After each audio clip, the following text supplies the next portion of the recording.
রাধে রাধে বন্ধুরা, অমৃত কথা বাংলা চ্যানেলের নতুন পর্বে আপনাদের সকলকে স্বাগত জানাচ্ছি। কালী পুজো ঠিক পরে বাঙালির যে উৎসবে মেতে ওঠে সেটি হলো ভাইফোঁটা। 2025 সালে ভাইফোঁটার তারিখ নিয়ে অনেকেরই মনে দ্বন্দ্ব রয়েছে।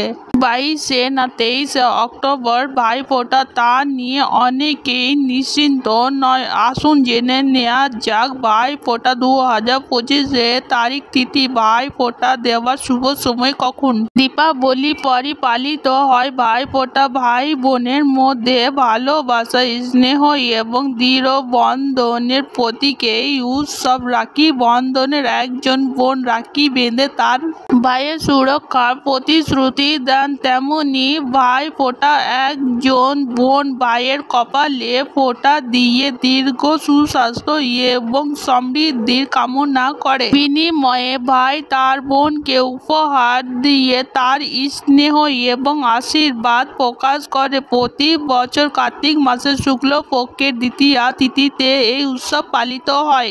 চলুন তাহলে জেনে নেওয়া যাক 2025 সালে ভাইফোঁটার শুভ সময় কখন। সবটাই জানবো এই ভিডিওর মাধ্যমে। ভিডিওতে যাবার আগে অমৃত কথা বাংলা চ্যানেলটিকে অতি অবশ্যই সাবস্ক্রাইব করুন, লাইক করুন, কমেন্ট করুন, শেয়ার করুন, আর নোটিফিকেশন ঘন্টাটি বাজিয়ে দেবেন।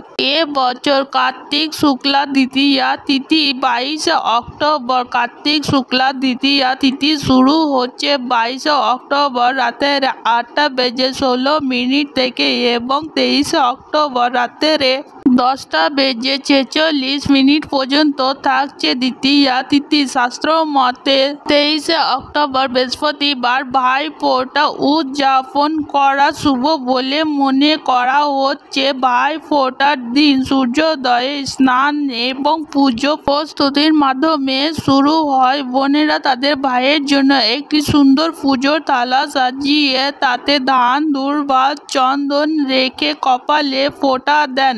পাশাপাশি তার দীর্ঘ আয়ু ও সমৃদ্ধির জন্য প্রার্থনা করেন। এরপর ভাইয়ের আরতি করা হয় এবং তার সুখ ও সমৃদ্ধির জন্য প্রার্থনা করা হয়। আরতির পর ভাই ও বোনের একে অপরের সাথে মিষ্টি ভাগাভাগি করে। ভাইয়েরা বোনেদেরকে পোশাক, মিষ্টি, চকলেট, শুকনো ফল বা ব্যক্তিগত কৃত উপহার দেন। অনেক জায়গায় বোনেরা তাদের ভাইয়েদের নারকেলও উপহার দেন, যা শুভ প্রতীক। চলুন তাহলে জেনে নেওয়া যাক ভাইফোঁটার সেই ঐতিহ্য। ছড়া, ভাইয়ের কপালে দিলাম ফোঁটা, জমে দুয়ালে পড়লো কাটা, যমুনা দেয় জমকে ফোঁটা, আমি দিই আমার ভাইকে ফোঁটা। যমুনার হাতে ফোঁটা পেয়ে জম হয় অমর, আমার হাতে ফোঁটা পেয়ে আমার ভাই হয় যেন অমর। ভাইফোঁটার দিন বোনেরা তার ভাইয়ের মঙ্গল কামনা করে তার কপালে ফোঁটা দেন।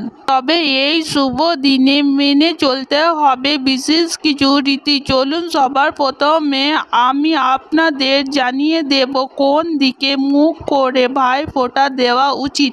ভাইফোঁটার সময় ভাইয়ের মুখ উত্তর বা উত্তর পশ্চিম দিকে এবং বোনের মুখ উত্তর পূর্ব বা পূর্ব দিকে হওয়া উচিত। ভাইয়ের কপালে যে চন্দন ব্যবহার করা হবে সেই চন্দন অবশ্যই গঙ্গা জল দিয়ে তৈরি করুন। গঙ্গা জল দিয়ে সম্ভব না হলে গোলাপ জলও ব্যবহার করতে পারেন। এই দিন ভাইয়ের কপালে কেশর চন্দন একসাথে মিশিয়ে ফোঁটা দিন। ফোঁটা দেওয়ার সময় খেয়াল রাখতে হবে ভাই যে সুতির কাপড়ে আসনে বসে ফোঁটা দেওয়ার সময় চন্দন, দই, শিশিরে জল অবশ্যই ব্যবহার করুন। ভাইফোঁটা দেওয়ার আগে প্রদীপে আরতি করতে হবে, তারপর ফোঁটা দিতে হবে। ভাইফোঁটার দিন কাঁসা পেতলের বাসন ব্যবহার করা শুভ বলে মনে করা হয়। স্টিল বা কাঁচের বাসন ব্যবহার করতে নেই। ভাইফোঁটা দেওয়ার আগে বোনেরা অবশ্যই তাদের নিজেদের ইষ্ট দেবতার কাছে ভাইয়ের মঙ্গল কামনা জানিয়ে পুজো করে তারপর ফোঁটা দিন।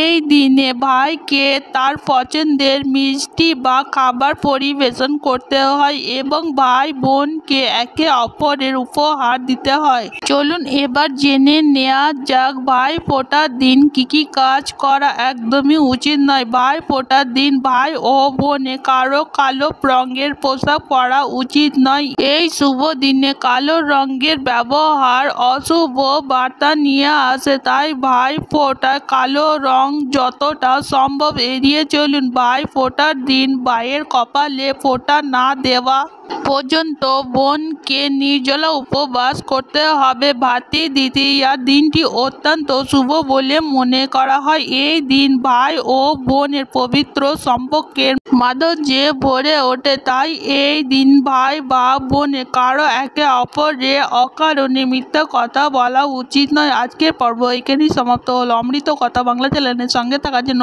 আপনাদের অনেক অনেক ধন্যবাদ। রাধে রাধে।